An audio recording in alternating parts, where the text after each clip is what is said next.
आमच्या channel common man न्यूजला subscribe करा. बाळासाहेबांच्या कॉमन मॅन चॅनलवर सर्वांचं स्वागत. लाव रे तो व्हिडिओ. देशाच्या राजकीय क्षितिजावर नरेंद्र मोदी आणि अमित शाह ही दोन माणसं नष्ट होणं गरजेचं आहे, जाणं गरजेचं आहे. मोदींचं भाषण लाव रे. मी हा सभा घेतोय. माझी पहिली गुढीपाडव्याला सभा झाली, त्याच्या अगोदर 2 मेळावे झाले, नंतर मग नांदेडला झाली सभा, काल माझी सोलापूरला झाली, आज इचलकरंजीला, उद्या साताराला. माझा उमेदवार नाही, मी निवडणूक लढवत नाही, तरी भाजपवाले फडफडतायत.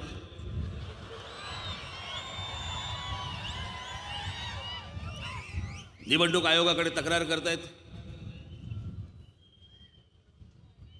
खर्च मोजायचा कशात? आमच्या खात्यात. मोजायचा कशात म्हणजे काय? आम्ही खर्च करतोय, आमच्याच खात्यात मोजणार ना.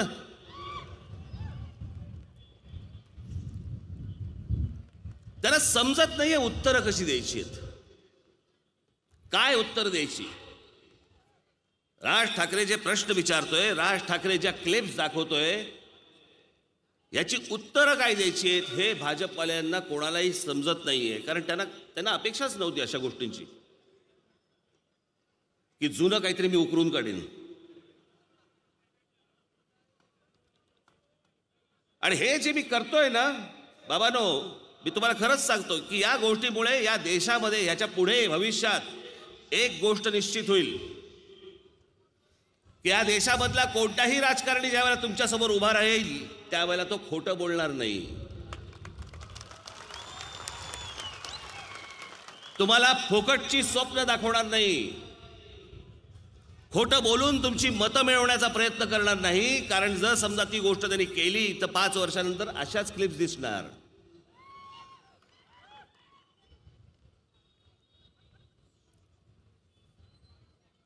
मी जे प्रश्न विचारतोय त्या प्रश्नांची उत्तर आहेत का भारतीय जनता पक्षाकडे?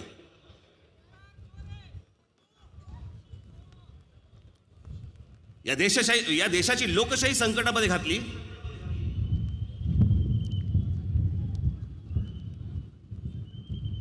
या देशाचं सर्वोच्च न्यायालय, या सर्वोच्च न्यायालयाचे 4 न्यायाधीश न्यायालयाच्या बाहेर येतात आणि पत्रकार परिषद घेऊन काय सांगतात तर लोकशाही धोक्यात आहे.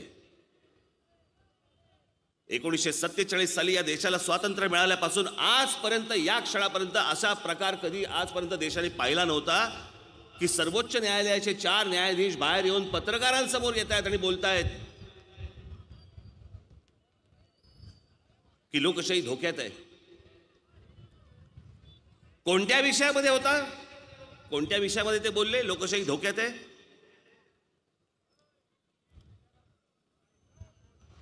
इथल्याच एका न्यायाधीशाचा खून झाला. न्यायाधीशाचा खून झाला आणि त्या न्यायाधीशाचा खून झाल्यावरती त्याचा संशयाचं बोट हे अमित शहाकडे जात होतं. ती केस होती.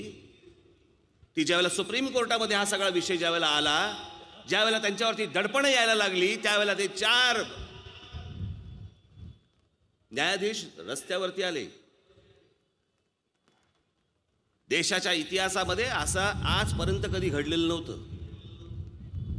ते 4 न्यायाधीश रस्त्यावरती येऊन त्यांनी पत्रकार परिषद का घेतली याचं उत्तर भारतीय जनता पक्षाने द्यावं.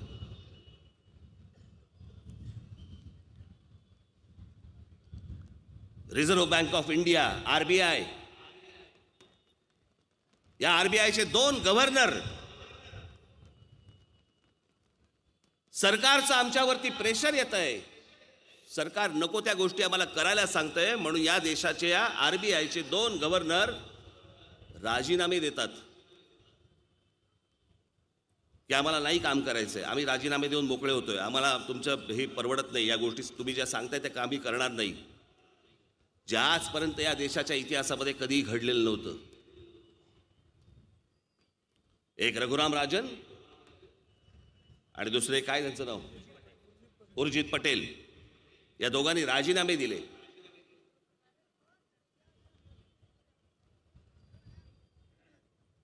आमच्या देशातल्या एका पंतप्रधानाला एक झटका आला एके दिवशी आणि रात्री त्यांनी नोट बंद करून टाकली. आरबीआयच्या गव्हर्नरला माहिती नाही, देशाच्या मंत्रिमंडळाला माहिती नाही.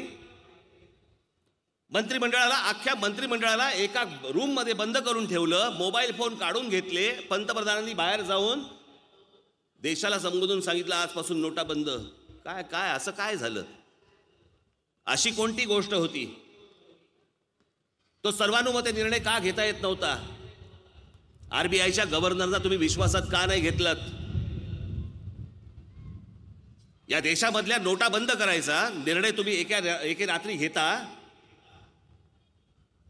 या देशाच्या फायनान्स मिनिस्टरला माहिती नाही, मंत्रिमंडळाला माहिती नाही, आरबीआयच्या गव्हर्नरना माहिती नाही. बस एका माणसाला वाटलं की आज नोटा बंद करायच्या.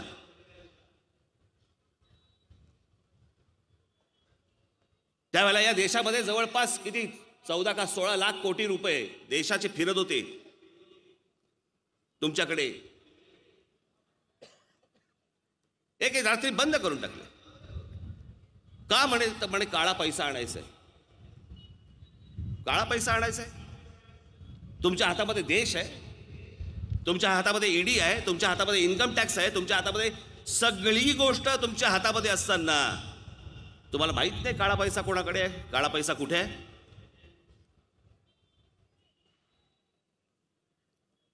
काळ्या पैशावरती भारतीय जनता पक्ष बोलतोय. मग नोटा बंद झाल्यापासून आज 2014 सालापासून 2019 सालापर्यंत निवडणुकीला वापरलेला भारतीय जनता पक्षाचा पैसा आला कुठून, याचं तर त्यांनी उत्तर द्यावं मला. आज जे वारेमाप पैसे जे फेकतायत, करोडो रुपये फेकताय आज भारतीय जनता पक्ष, हे पैसे आले कुठून? कोणत्या काळ्या पैशाबद्दल बोलत होतात तुम्ही? म्हणे फेक करन्सी आहे म्हणे या देशामध्ये, फेक करन्सी, खोट्या नोटा. खोट्या नोटा किती होत्या? खोट्या नोटा बँगलोरच्या एका इन्स्टिट्यूटचा एक रिपोर्ट आहे.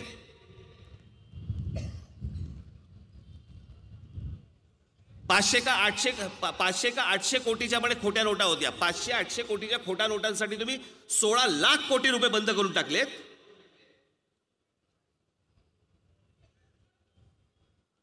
या नोटबंदीचा हेतू स्वच्छ नव्हता. मी काल म्हटलं हे सरकार सांगत होतं की आम्ही दरवर्षी 2 कोटी लोकांना आम्ही रोजगार देऊ म्हणून. 2 कोटी लोकांना रोजगार म्हणजे 5 वर्षामध्ये आजपर्यंत साधारणपणे 10 कोटी लोकांना रोजगार मिळाला असता. 10 कोटी लोकांना रोजगार याचा अर्थ घरामधली जर समजा 4 माणसं पकडली तर 20 कोटी लोकांचं घर उभं राहिलं असतं. पण एका नोटबंदीच्या निर्णयामुळे या देशातले अधिकृत आकड्याप्रमाणे 4.5 का 5 कोटी लोकांच्या नोकऱ्या गेल्या एका नोटबंदीच्या निर्णयाने. जीएसटी लावल्यामुळे अजून गेल्या. अनेक उद्योगधंदे बंद झाले. आज आमचा इथला यंत्रमाग तो देशोधडीला लागतोय, तो बंद होतोय, तो उद्ध्वस्त होतोय. त्याच्यामध्ये काम करणारे कामगार उद्ध्वस्त होत आहेत. कुठून शोधायच्या नव्या नोकऱ्या? कुठून शोधायचं नवीन काम? काय असा तुम्हाला झटका आला की ज्याच्यातनं तुम्हाला हा निर्णय घ्यावा लागला? काय मिळालं, काय हाताला काय लागलं ते तर सांगा. या नोटबंदी, जीएसटी या कोणत्याही गोष्टीबद्दल पंतप्रधान नरेंद्र मोदी आता निवडणुकीच्या प्रचारामध्ये एक शब्द काढायला तयार नाहीत. काय म्हणतात? आणि जवानांच्या नावाने आम्हाला मतं द्या. मग मेक इन इंडिया कुठे गेलं? स्टार्टअप इंडिया कुठे गेलं? नमामि गंगा साफ करणार होते, त्याच्यासाठी 20,000 कोटी रुपये काढले होते, कुठे गेले? जेवढ्या म्हणून योजना या माणसांनी सांगितल्या त्या सगळ्या योजनांच्या फक्त जाहिरातींवरचा खर्च हा 4,500 कोटी रुपयांचा आहे. फक्त जाहिरातींवरचा खर्च 4,500 कोटी. काय तुमच्या आमच्या हाताला काय लागलं? या देशाच्या हाताला काय लागलं? आज या देशामधली सगळ्यात मोठी एक विमान कंपनी जेट एअरवेज जवळपास आज बंद होतीये, बंद झाली. जे इतकी वर्ष जे उद्योग सुरू होते या देशामध्ये हळूहळू बंद पडतायत. नरेंद्र मोदी, तुम्ही कोणतं स्वप्न दाखवलं होतं मला? काय काय गोष्टी वारेमाप बोलले होते.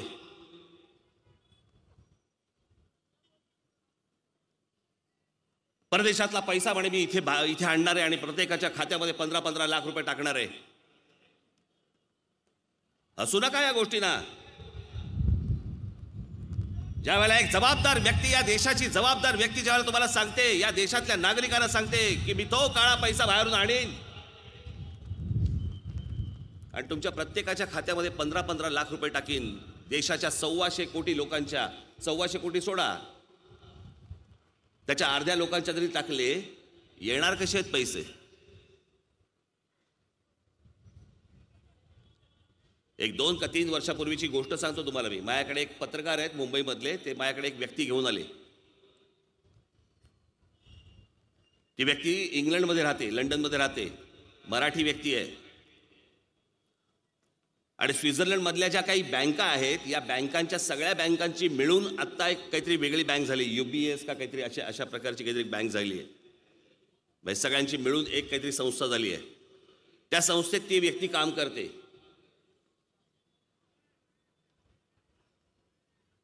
ते मुंबईमध्ये आले होते, त्यांना भेटायचं होतं मला. मग म्हणणं मला भेटण्यासाठी म्हणून मला त्या पत्रकारांनी फोन केला. मला बोलले की असं असे व्यक्ती आले, त्यांना तुम्हाला भेटायचं आहे. घरी आले, बसले. ते बोलता मी विषय काढला. म्हटलं काय होते? म्हटलं आमचे ते मोदी बोलले 15 लाख रुपये काहीतरी प्रत्येकाच्या खात्यात टाकणार आहेत. तो हसायला लागला. म्हटलं म्हणजे? तो बोला हो ती स्विस बँक आहे, ती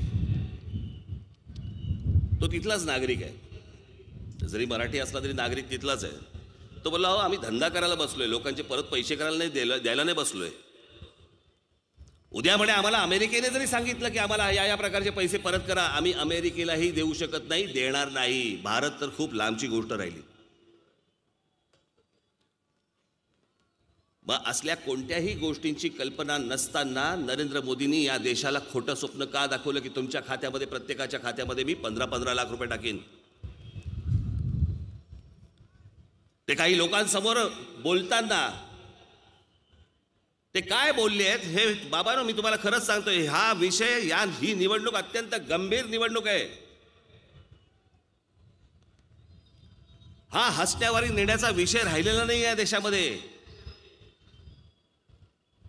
पुढे पुढे मी बोलीनच आपल्याला काय काय घडवतील ती माणसं. पण ही अशा प्रकारची राजकारणी माणसं तुम्हाला येऊन मूर्ख बनवतात, नको ती स्वप्न दाखवतात आणि तुमच्याकडनं फक्त मतं मिळवतात आणि त्याच्यानंतर ते त्याच्याबद्दल चकार शब्द बोलायला तयार होत नाहीयेत. मारा शिट्ट्या अजून. मूर्ख बनलात तुम्ही, मूर्ख. ही माणसं येऊन तुम्हाला मूर्ख बनवून गेली आणि हा देश असल्या गोष्टी ऐकल्यानंतर आम्ही हसतो, आम्ही चित्कारतो. आम्हाला काही वाटतच नाही, आम्हाला लाजच वाटत नाही की कोणी येतंय आमच्याशी खोटं बोलतोय, आम्ही याला एक वेगळी स्वप्न दाखवतोय. निर्ढावलेपणे, निर्लज्जपणे येऊन सांगतात की असं काही नसतंच, तुम्ही काहीतरी फालतू अपेक्षा ठेवू नका. ते फक्त निवडणुकीच्या तोंडावरती फक्त भाषणामध्ये बोलायच्या गोष्टी असतात. भाषणामध्ये बोलायच्या गोष्टी आणि म्हणून आपण अजूनही इथेच राहतो, म्हणून आपण अजूनही असेच सडतो.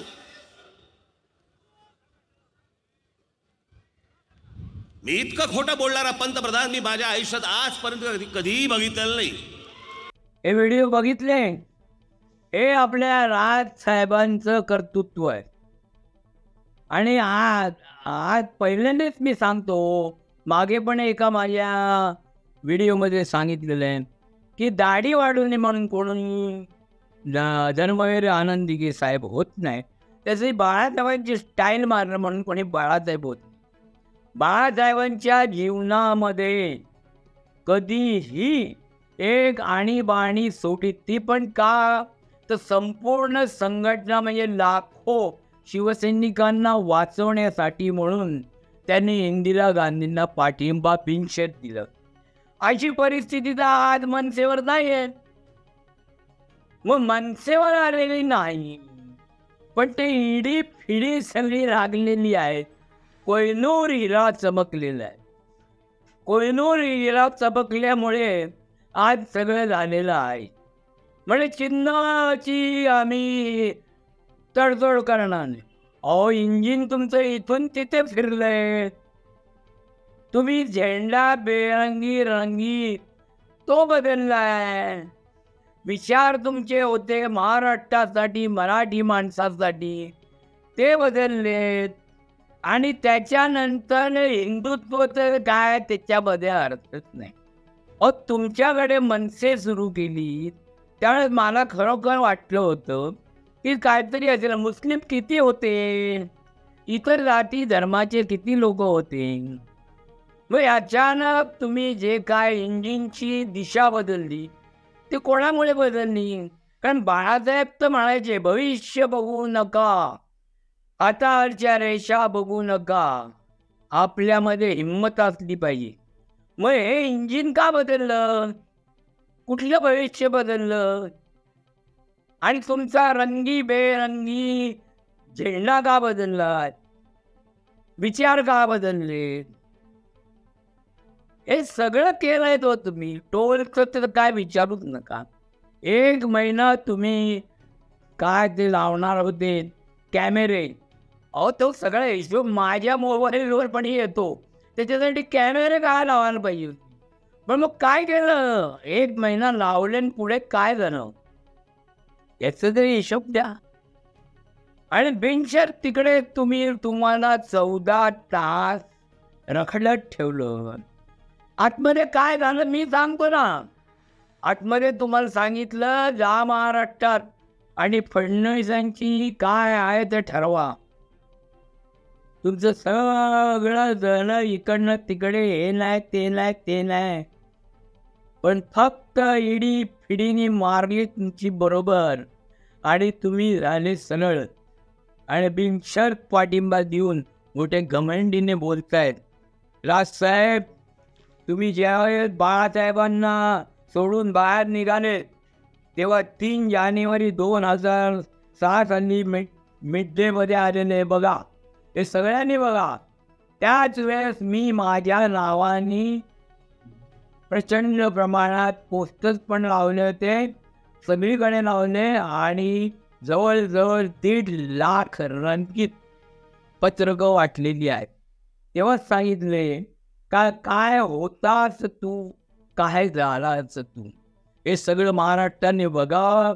आणि हे भविष्य तरुणांचं तुम्ही आज अत्यंत उद्ध्वस्त करीतात. मला खूप दुःख होतं. मी तुम्हाला आव्हान केलं होतं, ते तुमच्या मनसैनिकांनी मला आग्रह केला म्हणून केलं होतं. पण मी क्षुल्लक माणूस आहे, तुम्ही ऐकलं नाही. मी हे काढलं, मिडेला छापून आलं, तेव्हा पण मी अगदी शिल्लक होतो. पण तुमचं भविष्य, तुम्ही काय आहात, मातोश्रीमध्ये कोण कसं आहे, हे मला माझ्या नशिबाने हिंदू हृदय सम्राट शिवसेना प्रमुखांनी एकट्याला सांगितले. त्यामुळे तुम्ही काय होणार हे माहिती आहे, समजलं की नाही. आणि ते काय स्कॉच विस्कीची बॉटल नाही आहे की कधी घ्या फोडा आणि प्या. जय हिंद, जय महाराष्ट्र.